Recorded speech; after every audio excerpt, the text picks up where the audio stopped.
Pemirsa apa kabar? Saya Maidin Hindrawan membawakan Warta Berita PTS. Lengan derek terlepas dari atap lantai 31 sebuah lokasi konstruksi di distrik Nantun, Kota Taichung saat pembongkaran menara derek dilaksanakan pada Rabu siang. Lengan yang jatuh menimpa rel MRT di samping bangunan dan ditabrak oleh kereta MRT, mengakibatkan seorang meninggal, 10 cedera. Pemkot segera menangguhkan 9 proyek konstruksi di High Wealth Construction di Taichung, sementara denda tahap pertama yang dijatuhkan melampaui $1 juta Taiwan.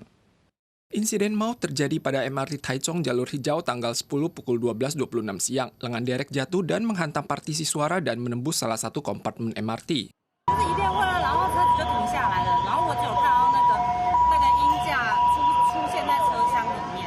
Kamera gedung di dekatnya sempat merekam detik-detik lengan derek jatuh di persimpangan Wenzin South Road dan Wenzin South Fifth Road, di mana pembongkaran sedang diadakan di menara derek horizontal di atap lantai 31 lokasi konstruksi High Wealth Construction. Lengan derek jatuh di atas rel sekitar 100 meter dari stasiun MRT Fongle Park dan kemudian langsung ditabrak oleh kereta MRT arah selatan. 我很清楚看到它是就是已经卡在轨道上面，那我们列车是直接撞上去的瞬间这样子。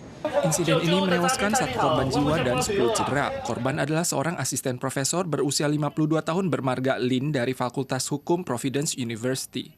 Pemkot meminta kontraktor yang terlibat dalam kasus tersebut untuk segera menangguhkan 9 proyek konstruksi di kota Taichung dan menjatuhkan denda maksimal $810.000 Taiwan kepada pelaku. MOL juga menjatuhkan denda $300.000 Taiwan karena melanggar UU Keselamatan Kerja. Ini merupakan pertama kalinya denda sebesar $1 juta Taiwan dijatuhkan kepada perusahaan konstruksi. Jaksa dari kantor Kejaksaan Distrik Taichung melakukan pemeriksaan di tempat. Teknisi sipil membuat keputusan awal mensinyalir kondisi usang materi dan kesilapan prosedur pembongkaran adalah penyebab terjadinya tragedi.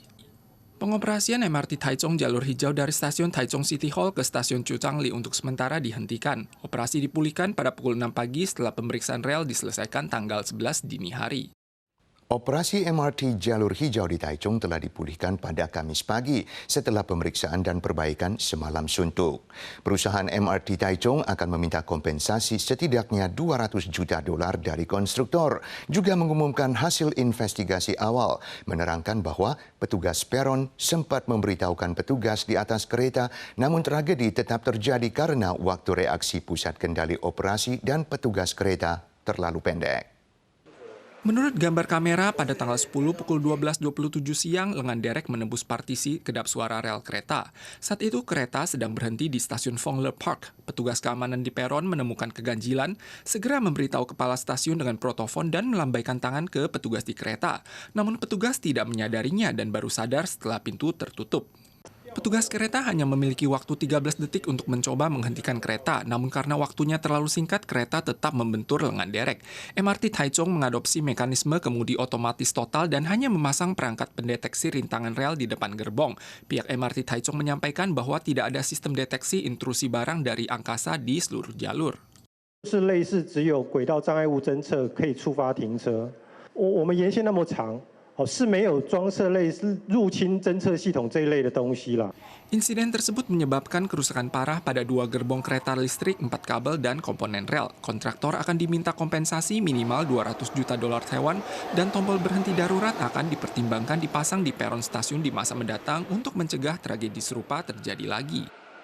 Jatuhnya lengan derek dari bangunan tinggi High Wealth Construction mengakibatkan kecelakaan paling serius sejak MRT Taichung mulai beroperasi. Tapi ini bukan kecelakaan konstruksi pertama perusahaan High Wealth. Menurut pakar real estate, setidaknya ada 13 kasus kecelakaan atau persengketaan yang berkaitan dengan High Wealth Construction dalam 10 tahun terakhir. Tapi kebanyakan hanya didenda saja. Pemerintah pun dikecam tidak becus.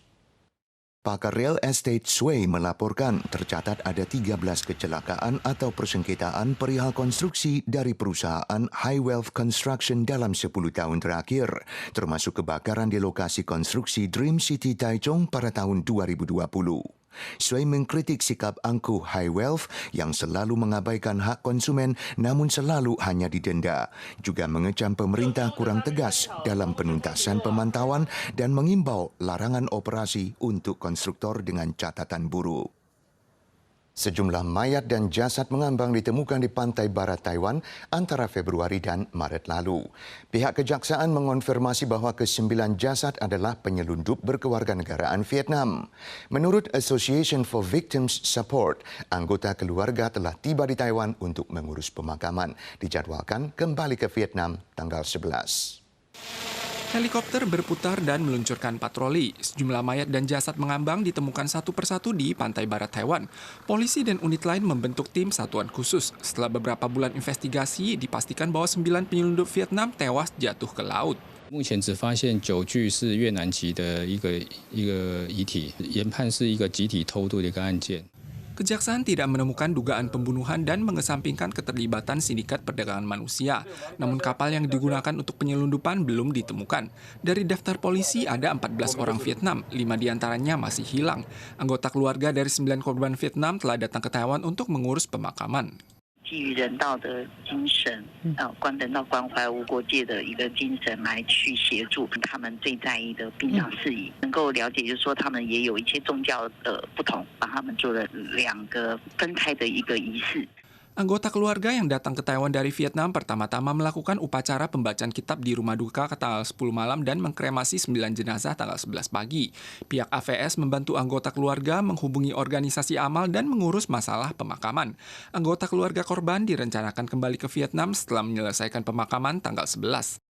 Tanggal 10 malam sekitar pukul 19.30, ada warga kota New Taipei yang merekam sebuah bola api raksasa melintasi angkasa. Penampakan yang sama juga dilaporkan di Okinawa, Jepang, bahkan diberitakan oleh NHK. Ditilik dari lambatnya kecepatan penerbangan dan sudut orbit yang kecil, petugas observatorium di Taiwan mensinyalir bahwa bola itu adalah benda langit buatan. Bola api raksasa dengan ekor yang panjang melintasi angkasa. Ini adalah video yang direkam oleh warga kota New Taipei di daerah tidak jauh dari stasiun MRT Huilong. Kebetulan sekali bola api juga dilaporkan terlihat di berbagai tempat di Okinawa, Jepang. Bahkan ada laporan dari media NHK. Tapi apakah bola api itu adalah meteoroid alami? Petugas observatorium Lulin mengatakan benda langit itu terbang dengan kecepatan rendah. Sudut orbitnya kecil, maka seharusnya adalah benda langit buatan. Sementara observatorium Ishigaki Jima Jepang menduganya sebagai puing roket yang diluncurkan Tiongkok pada tahun 2022 dan kini masuk kembali ke atmosfer bumi. Pemirsa sekalian, sekian warta berita dari PTS. Kita sua lagi di lain kesempatan. Sampai jumpa.